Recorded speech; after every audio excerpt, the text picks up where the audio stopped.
हर शनिवार रात 9 बजे।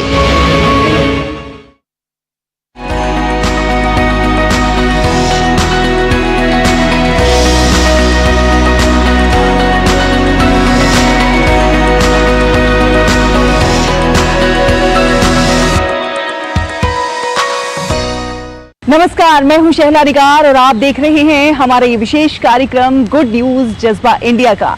यहाँ होती हैं आम लोगों की बहुत खास कहानियां जो प्रेरणा देती हैं, कुछ कर गुजरने का जज्बा देती हैं। जी हाँ, आम लोगों के जज्बे और हौसले की कहानियों को देश भर से समेटकर हम लेकर आते हैं खास आपके लिए। तो देर किस बात की है, चलिए शुरुआत करते हैं आज के इस विशेष प्रोग्राम की।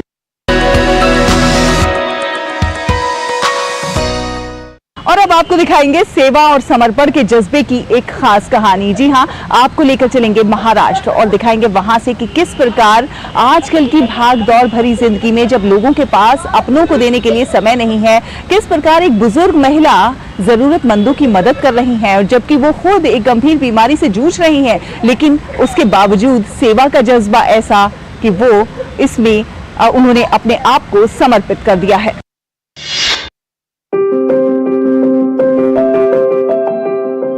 मिलिए किरण कामदार से। 63 वर्षीय ये महिला मुंबई के पास वसई में एक छोटे से फ्लैट में रहती है। उनके परिवार की आर्थिक स्थिति काफी खराब है। किरण पिछले 6 साल से पार्किंसंस बीमारी से जूझ रही है।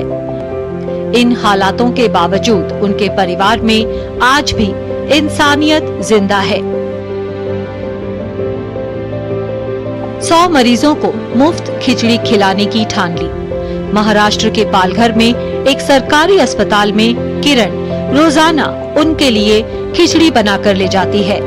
वे पिछले 3 साल से ऐसा कर रही हैं। इस दौरान एक भी दिन ऐसा नहीं गया जब उन्होंने मरीजों को खिचड़ी नहीं पहुंचाई हो। महाराष्ट्र के पालघर में डीएम पेटेड सरकारी अस्पताल है। आसपास के 15 से अधिक गांवों के मरीज यहाँ इलाज के लिए पहुँचते हैं। जैसे जैसे दोपहर के भोजन का समय करीब आता है, उन्हें एक बुजुर्ग महिला का इंतजार रहता है। किरण कामदार के पहुंचते ही यह इंतजार खत्म हो जाता है। मैंने देखा कि पेशेंट लोग सब परेशान हो रहे। उधर के डेली का ओपीडी का 200 पेशेंट होता है, वो दाखिल किया हुआ 85 पेशेंट रहता है। तो सबके लिए मैंने सोचा कि मैं खिचड़ी तो बना सकती हूँ ना, तो इसलिए मैंने सोचा कि मैं खिचड़ी बनाऊं। अभी 100 जन का बनाती हूँ और जो उसकी जरूरत है वो मैं पूरा कर सकती हूँ। इसलिए मुझे लगता है कि चलो मेरा टाइम पास भी होता है। 5 साल पहले किरण कामदार को पता चला था कि उन्हें पार्किंसंस है। इसने उनकी दुनिया को हिलाकर रख दिया था। इसके बाद उनके मन में सवाल आया कि क्या वह आगे अपना सक्रिय जीवन जारी रख पाएंगी। इनमें घर की रसोई में व्यस्त रहने और पड़ोस के बच्चों को पढ़ाने से लेकर सेरेब्रल पैल्सी से पीड़ित बेटे की देखभाल करने तक सभी चीजें शामिल थीं। अपने खाली समय में किरण क्लास 1 से 10 तक के गरीब बच्चों को मुफ्त पढ़ाती थी। परिवार को आशंका थी कि इसके कारण किरण के सक्रिय जीवन में बाधा आ सकती है, लेकिन किरण की बीमारी उनकी रफ्तार नहीं रोक पाई। मेरी मम्मी को 6 इयर्स से पार्किंसंस है और उसकी वजह से उनका फुल बॉडी जो है वो शिवर करता है। तो हम भी डर रहे थे, हम भी मम्मी को शुरुआत में मना कर रहे थे कि मम्मी थोड़ा रिस्की है, पर उन्होंने हार नहीं मानी। उन्होंने बोला मैं करूंगी और उन्होंने उस कॉन्सेप्ट को स्टार्ट किया। और उसको भी काफी टाइम ऐसा प्रॉब्लम होता है, बनाते टाइम कभी प्रॉब्लम होता है, तो मेरी भाभी भी उनको सपोर्ट करती है। जब भी मम्मी डिस्ट्रीब्यूट करती है तो उनको इतना इशू नहीं आता है, वो उसमें इतना मशगूल हो जाती है डिस्ट्रीब्यूट करने, लोगों को खाना खिलाने में, कि तभी पार्किंसंस को वो बीट कर देती है। यह जानते हुए कि वह अपनी बीमारी के कारण चपाती या उचित भोजन नहीं बना सकती, उन्होंने पौष्टिक सब्जियों से खिचड़ी बनाना शुरू किया और मरीजों को बांटना शुरू किया। वे सुबह 8 बजे के बाद काम शुरू करती हैं और फिर दोपहर 12 बजे तक खुद ही अस्पताल में खिचड़ी पहुंचा देती हैं। अपनी बीमारी से जूझने और इसे नियंत्रित करने के लिए प्रतिदिन 8 गोलियां लेने के बावजूद किरण ने अपनी सेवा अथक रूप से जारी रखी है। उनके प्रयासों को विभिन्न पुरस्कारों से सम्मानित किया गया है। अपने स्वयं के स्वास्थ्य संबंधी मुद्दों को दरकिनार करते हुए किरण अस्पताल में जरूरतमंद मरीजों के लिए एक प्रिय व्यक्ति बन गई है। महाराष्ट्र के पालघर से नीता चौरे और रूही मलिक की रिपोर्ट, डीडी न्यूज। आप मेरे पीछे ये जो देख रहे हैं ये है प्रदूषण। हर साल पराली जलाने को लेकर उत्तर भारत के लोगों, खासकर दिल्ली एनसीआर के लोगों को परेशानी से दो चार होना पड़ता है। इसका कहीं ना कहीं जो मुख्य कारण माना गया है वो धान की खेती के बाद जो उसके बचे हुए अवशेष होते हैं, उन्हें जब किसान आसपास के राज्यों के वो अपने खेतों में जलाते हैं और उससे जो धुआं उठता है उससे ये प्रदूषण पनपता है और इससे देश के लोगों को दो चार होना पड़ता है। लेकिन अब लोग इसके लिए जागरूक हो रहे हैं और पराली के प्रबंधन की दिशा में प्रयास कर रहे हैं। बहुत सारे लोग इस दिशा में आगे आए हैं। आपको ऐसी ही एक खबर दिखाने जा रहे हैं कि किस प्रकार हरियाणा में पराली प्रबंधन के प्रयास हो रहे हैं, किस प्रकार किसान अपने खेतों में पराली की गांठें बनवा रहे हैं और उससे आर्थिक लाभ कमा रहे हैं। वहीं कहीं कुछ लोगों ने पराली से इथेनॉल बनाने का प्लांट भी लगा डाला है। तो कैसे हो रहे हैं ये सारे प्रयास, आइए देखते हैं।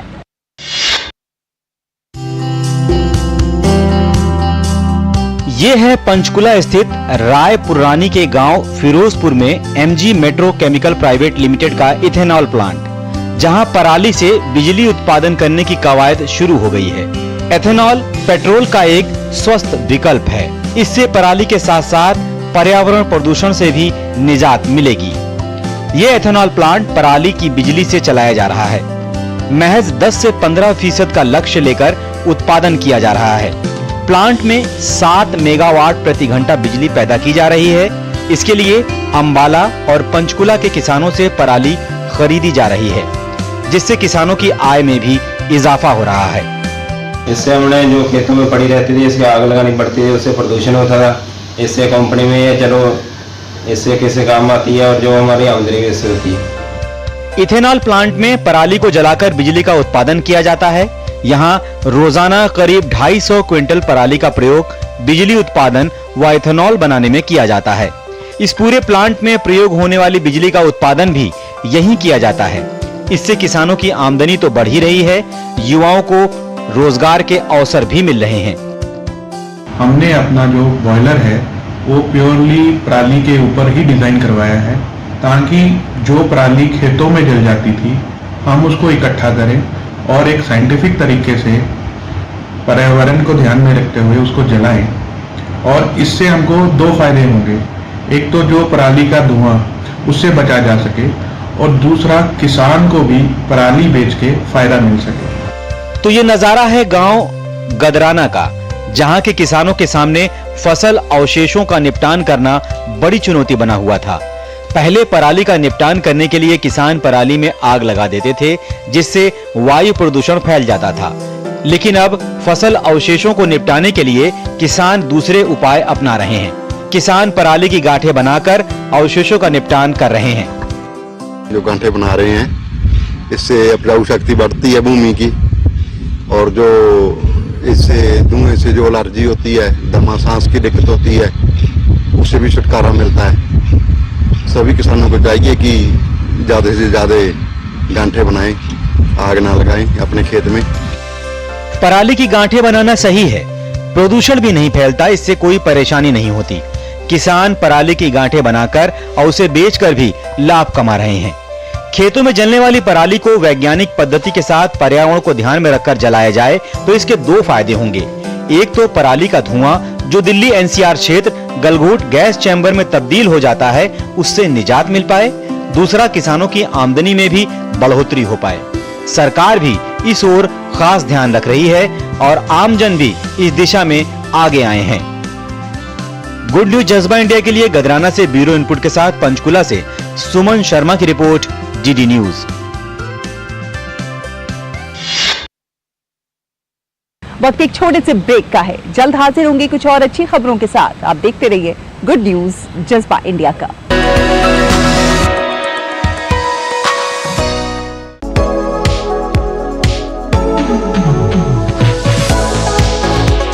नई सुबह नई शुरुआत डीडी न्यूज के पावर पैक शो के साथ राजनीति, कारोबार और होगी सुर्खियों पर भी चर्चा।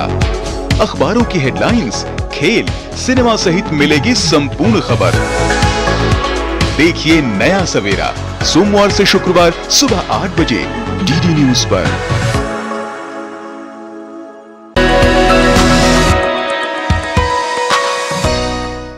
ब्रेक के बाद एक बार फिर आप सभी का बहुत बहुत स्वागत है। आप देख रहे हैं गुड न्यूज जज्बा इंडिया का। आजकल की भागदौड़ भरी जिंदगी में लोग सुबह से शाम तक काम में लगे रहते हैं। दिन में ऑफिस जाना और वहां पर लगन से काम करना और फिर शाम को वापस घर आना और थके हारे सो जाना, इस सब में कहीं ना कहीं अपनी सेफ्टी और सिक्योरिटी को भूल जाते हैं। कई बार हम अपना फोन रखकर कहीं भूल जाते हैं, तो कई बार अपना वॉलेट रखकर कहीं भूल जाते हैं और कई बार हमारे वॉलेट में बहुत इंपॉर्टेंट डॉक्यूमेंट्स भी होते हैं जो खो जाते हैं और फिर कभी मिल नहीं पाते। ऐसे में कितना अच्छा होता कि कोई वॉलेट या पर्स ऐसा होता जो हमसे दूर होता तो हमें अलार्म मिलता, या हमारा मोबाइल हमसे दूर होता तो हमें अलार्म मिलता और वो चोरी होने से बच जाता। जी हाँ, इसी विचार को ध्यान में रखकर दिल्ली के IIIT स्थित एक स्टार्टअप ने एक ऐसा नवाचार कर डाला है। आपको पूर्वी और अतुल से मिलवाएंगे जिन्होंने एक ऐसा नवाचार किया है कि अब आपका पर्स और वॉलेट गुमने नहीं पाएगा।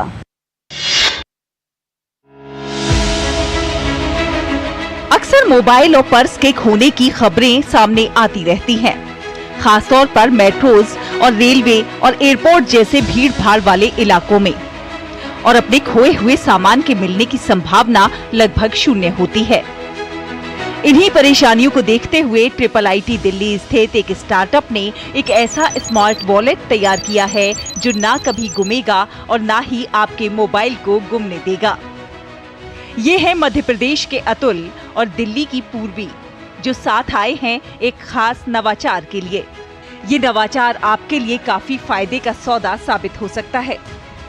ये है एक स्मार्ट वॉलेट जो आपसे दूर होने पर आपको अलार्म देगा और आपके वॉलेट और फोन को खोने से बचा लेगा।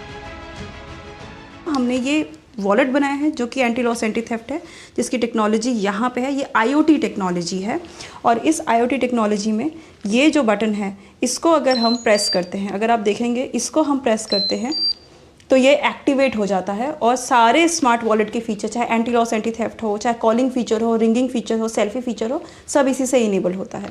और ये एक टेक इनेबल्ड स्मार्ट लगेज है।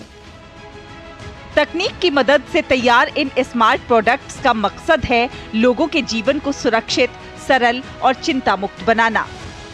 ये है स्मार्ट बैग जो आपके सफर को आसान बनाएगा।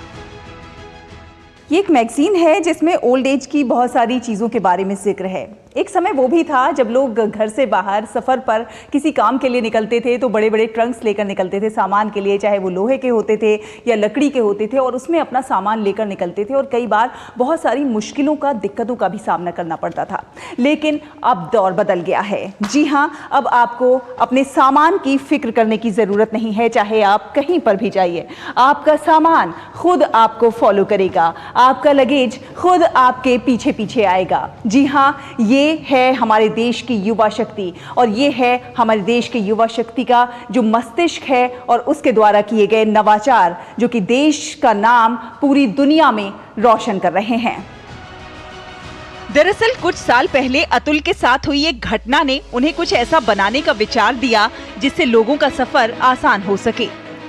एक ऐसा नवाचार जहां आपको अपने बैग के खोने का कोई डर ना रहे। एंटी लॉस्ट एंटी थेफ्ट जो खुलता हो सिर्फ उपयोगकर्ता की फिंगरप्रिंट से, ताकि आपके इंपॉर्टेंट डॉक्यूमेंट्स, लैपटॉप्स और मोबाइल सभी सुरक्षित रहें। बात ये 2017 की है। तब मैं मेट्रो में सफ़र कर रहा था और मेरा अचानक से बटुआ खो गया। जब ये वॉलेट खोया तो इसके अंदर मेरे मेन डॉक्यूमेंट्स थे और वो उसके बाद उन ओरिजिनल डॉक्यूमेंट्स को मुझे जब लेने के लिए इतने ऑफिसेस के चक्कर काटने पड़े तो मुझे बड़ी ही तकलीफ़ हुई। और इत्तेफाक से उसी समय मैं पूर्वी से मिला तो पूर्वी से इस बारे में चर्चा की और पूर्वी ने मुझसे बोला कि क्यों ना हम ऐसी कोई तकनीक खोजें जिससे कि ये वॉलेट लोगों के खोए ही ना।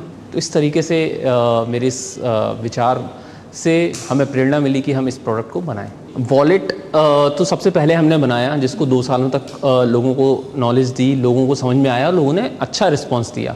इसके बाद हमने फिंगरप्रिंट लॉक बैग्स बनाए, जो कि एक एडिड सिक्योरिटी प्रदान करते हैं, आपको फिंगरप्रिंट लॉक आपके ही फिंगर से खुलेगा। फिर हमने स्मार्ट लगेज बनाया, जो स्मार्ट लगेज आज तक हम लगेज को कैरी करते हैं, ऐसा लगेज जो आपको कैरी करेगा, वो हमने बनाया। हमें गवर्नमेंट की तरफ से लैब भी मिली हुई है, जहाँ पे हम R&D का काम करते हैं, अपने प्रोटोटाइप्स बनाते हैं। और इसी तरीके से हमने 8 पेटेंट, जिसमें एक इंटरनेशनल पेटेंट भी है, ये हमने प्राप्त किया हुआ है। और इस तरीके से हम अपने नवाचार को आगे बढ़ा रहे हैं।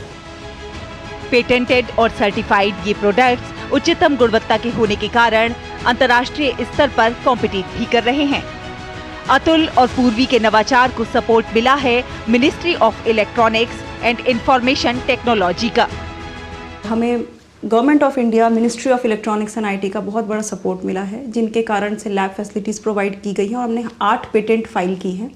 और हम पूरी दुनिया में अब इस प्रोडक्ट को एज अ फुल फ्लेश्ड और फिनिश्ड प्रोडक्ट की तरह हम शोकेस कर रहे हैं। कहीं ना कहीं मेक इन इंडिया को हम बढ़ावा दे रहे हैं, आत्मनिर्भर भारत को हम दिखा रहे हैं, क्योंकि मैन्युफैक्चरिंग, टेक, पेटेंटिंग, डिज़ाइन सब कुछ यहीं पे हो रहा है। मैंने यहाँ पे प्रोडक्ट भी ख़रीदे हैं, वॉलेट ख़रीदा है, तो मैं लेके जाता हूँ तो लोगों का रिस्पांस काफ़ी अलग होता है। मैंने फ्रेंड को भी दिखाया है, तो जैसे कई बार वॉलेट मेरा कहीं भूल जाता हूँ या रख के छोड़ देता हूँ, तो उससे मुझे बार बार रिकॉल होता है या मेरा मोबाइल रिकॉल कराता है कि आप वॉलेट छोड़ रहे हैं। तो ये एक तकनीक देख के मेरे दोस्तों को काफ़ी प्रभावित करती है, मेरे फैमिली मेम्बर को काफ़ी प्रभावित करती है। मेक इन इंडिया के जरिए आम लोगों के जीवन में सुरक्षा देने का प्रयास, जो आपके बैग को खोने से बचाएगा। ये ना केवल आपके बैग को बचाएगा, बल्कि आपके मोबाइल को भी खोने से बचाएगा। दिल्ली से शहला निगार की रिपोर्ट, DD न्यूज़।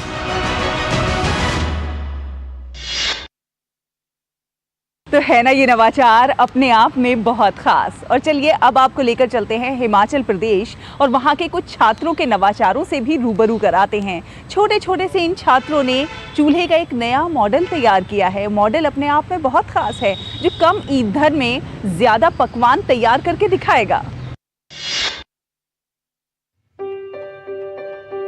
मन में यदि कुछ करने की चाह हो तो उम्र कभी भी कार्य के मार्ग में बाधा नहीं बनती। इन्हीं शब्दों को असल जिंदगी में चरितार्थ कर दिखाया है मंडी जिला के 11वीं कक्षा के छात्र अर्जुन ने, जिसने छोटी सी उम्र में फूड स्टॉल्स के लिए चूल्हे का एक ऐसा मॉडल तैयार किया है जो कम ईंधन में ज्यादा पकवान पकाएगा और जिसका इस्तेमाल एक ही समय में कई बार किया जा सकेगा। जिला सीनियर सेकेंडरी स्कूल नगवाई के 11वीं कक्षा के एक छात्र अर्जुन ने अपने इस मॉडल को वेदर इनोवेटिव पैराडाइज का नाम दिया है। इस मॉडल को बनाने में 11वीं कक्षा की आरुषि और 12वीं कक्षा की रितिका ने भी अपना सहयोग दिया है। मॉडल के बारे में जानकारी देते हुए अर्जुन ने बताया कि चूल्हे वाले चैम्बर के साथ तांबे की तारों को जोड़ा गया है। इस मॉडल में ब्रेड टोस्ट बनाने के लिए कॉपर बॉक्स भी तैयार किया है। अर्जुन ने बताया कि चूल्हे में एक ऑयल चैम्बर भी है, जिसमें कोई भी खाद्य पदार्थ फ्राई किया जा सकता है। जो मेन चेम्बर है वो है बर्नर चेम्बर। इसमें जो है वो जैसे चाय या फिर दाल बना सकते हैं, क्योंकि ये कॉपर का बना है, तब जो हीट जो है वो ज़्यादा जल्दी ट्रांसफ़र होगी और आसपास के चेम्बर्स भी ज़्यादा जल्दी गर्म हो जाएंगे। और जो चेम्बर हमारे ये वाला जो मेन सेकंड चेम्बर है वो है सैंड चेम्बर। इसमें जो है रेत गर्म होगी और जब वो रेत गर्म हो जाएगी तब बैंडर्स जो है उसमें मूंगफली वगैरह भून सकते हैं। और ये कॉपर पाउच है, इसमें ये भी कॉपर का बना है ताकि ये ज़्यादा जल्दी गर्म हो जाए। इसमें जो है वो जैसे ब्रेड को टोस्ट कर सकते हैं। अर्जुन के द्वारा तैयार किए गए इस मॉडल से ईंधन की कम खपत से ज्यादा कार्य कर सकते हैं और कम समय में अधिक खाद्य सामग्री तैयार की जा सकती है। ये हमारा बेटा विद्यार्थी अर्जुन है, जो एक मॉडल लेके इस एग्जीबिशन में आया है। इसमें स्ट्रीट वेंडर के लिए जो हमारी एनर्जी है उसको डिफरेंट सोर्सेज में यूज़ करके जो है एनर्जी को सेव कर सकते हैं और स्ट्रीट वेंडर के लिए बहुत ही कारगर सिद्ध हो सकता है ये मॉडल। इस तरह के आयोजनों से न केवल बच्चों की प्रतिभाओं को एक मंच मिल रहा है, बल्कि बच्चे विज्ञान विषय से जुड़ी बारीकियां भी बेहतर तरीके से समझ पा रहे हैं। DD न्यूज़ के लिए मंडी से वीरेंद्र की रिपोर्ट। हुनर, हौसले और जज्बे की ये खूबसूरत कहानियां वक्त एक और छोटे से ब्रेक का है, जल्द हाजिर होंगे। आप देखते रहिए गुड न्यूज जज्बा इंडिया का।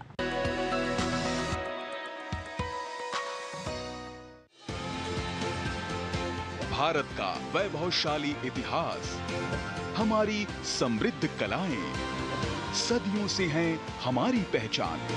वोकल फॉर लोकल व ग्लोबल होते भारत के कला साधक। देखिए भारत की कला संस्कृति के रंग में रंगा हमारा खास कार्यक्रम रंग तरंग, सिर्फ डीडी न्यूज पर।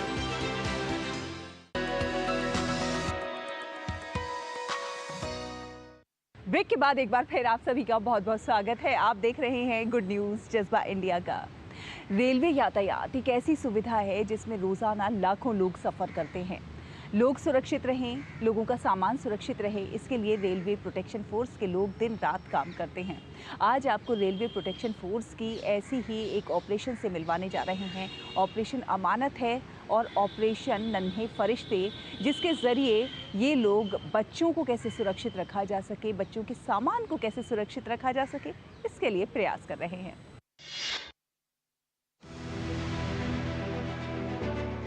क्या आपको कभी विचार आता है कि रेल के सफर के दौरान अगर आपका सामान छूट जाए तो कहां जाएं? कैसे ये सामान मिलेगा? तो सुनिए, रेलवे और आरपीएफ यानी रेलवे प्रोटेक्शन फोर्स ऑपरेशन अमानत चला रहे हैं, जिससे कहीं भी आपका गुम हुआ सामान आपको वापस मिल सकेगा। मोबाइल, लैपटॉप, गहने, पैसे इत्यादि कीमती चीजें अगर रेल में गुम हो जाएं, तो हर व्यक्ति चिंता में पड़ जाता है। लेकिन कई यात्रियों के लाखों के सामान इस ऑपरेशन की मदद से लोगों को वापस मिल रहे हैं। इस समय पे जो व्यवस्था चल रही है, जहां पर हम सोच ही नहीं सकते कि रेल के अंदर में, ट्रेन के अंदर में हमारा कोई सामान छूट जाए और वो मिल जाए, मतलब ये असामान्य नहीं मिल सकता, लेकिन वो मिला। और सबसे बड़ी बात, सर्विस इतनी फास्ट है, 15 से 20 मिनट के अंदर समस्या का सॉल्यूशन हो गया, जो नहीं हो सकता था, असंभव था हमारी नजर में। सामान के बाद अब बात बच्चों की।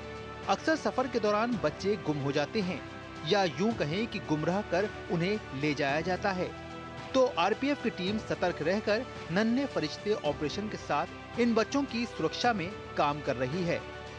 आइए देखते हैं आरपीएफ की टीम काम अपना कैसे करती है और कैसे बच्चों को सुरक्षित उनके माता पिता के पास पहुंचाती है। अगर किसी के मम्मी पापा नहीं मिलते हैं तो उन्हें हम चाइल्ड वाले एनजीओ को हैंडओवर करते हैं, और किसी का एफआईआर कंप्लेन होता है तो हम थाने में पूछताछ करके पता करते हैं कि हाँ इसकी थाने में कंप्लेन हुई है। उनके माँ बाप का नाम नंबर वगैरह लेके उनके माँ बाप को बुला करके फिर हैंडओवर करते हैं। बदलते समय के साथ रेलवे भी विकास कर रहा है, जिसमें सुविधाओं के साथ साथ रेलवे के यात्रियों की सुरक्षा की जिम्मेदारी भी बखूबी निभाई जा रही है। गुड न्यूज जज्बा इंडिया के लिए लक्ष्मण राजपूत के साथ सुमन बोराना की रिपोर्ट, डीडी न्यूज।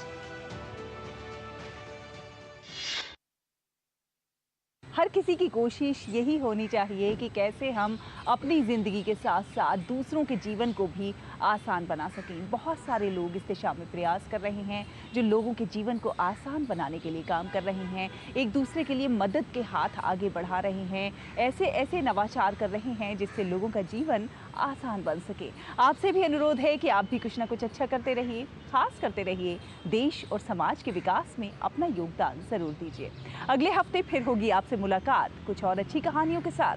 तब तक के लिए हमारी पूरी टीम को दीजिए अनुमति। नमस्कार।